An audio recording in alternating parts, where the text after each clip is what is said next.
안녕하세요. 다들 잘 지내셨나요? 오랜만에 제가 책 소개를 하려고 찾아왔습니다.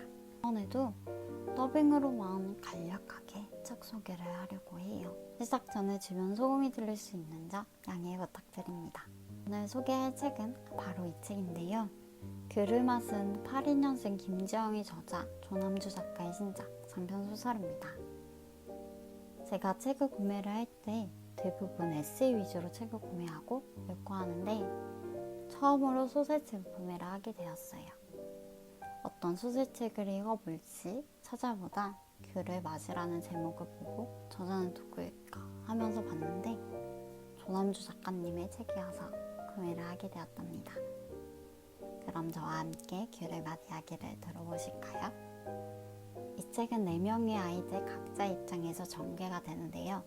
다윤, 혜인, 소란, 은지 4명의 아이들은 처음부터 친했던 건 아니었습니다. 누구도 지원하지 않는 특별활동에서 만나 서로 가까워지게 되었죠.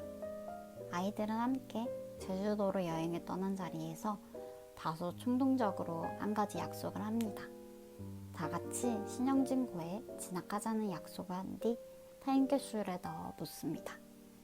다윤은 특목고에 확신이 없었고 가족들을 아프게 하고 싶지도 않았으며 혜인은 집안의 경제적인 부담을 주고 싶지도 아빠의 소원을 이루어주고 싶지도 않았고 은지는 엄마를 실망시키지 않으면서 친구들도 잃고 싶지 않았습니다. 고등학교 입학식, 중학교 시절, 다시 고등학교 입학식으로 이어지는 구성 속에서 아이들에게 일어난 어떤 사건들을 이면을 뒤추기도 하고 한없이 평범해 보이는 아이들이 어떤 마음으로 그 시절을 지나왔을지 섬세하게 묘사를 합니다. 가장 예민하고 관계에 목마르고 이해받고 싶은 나이지만 아이들은 자신의 감정을 숨겨가며 어른스러운 척을 하고 동정이 아닌 위로를 간절히 바라기도 하며 다양한 환경에서 나고 자라며 때때로는 자신의 처지를 비관하고 복잡한 마음으로 뒤엉켜 자기보다 나아 보이는 친구를 질투하는 모습도 보여주기도 합니다.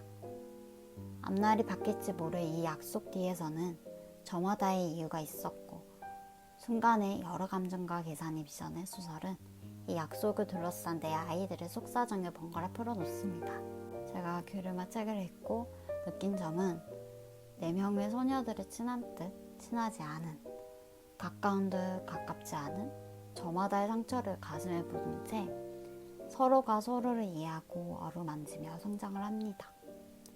한국 사회에서 청소년에 겪게 되는 여러한 문제들을 한 책에 모두 담아내었고 그래서 자연스럽게 저의 초중고 시절이 생각이 나더라고요.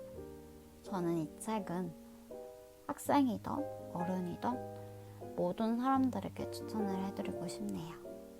오늘도 좋은 하루 보내시고 날씨가 많이 쌀쌀해져서 감기 조심하시고 옷도 따뜻하게 입고 다니세요. 그리고 외출하실 때 마스크 잊지 마시고요. 지금까지 글의 맛 이야기를 들어주셔서 감사합니다.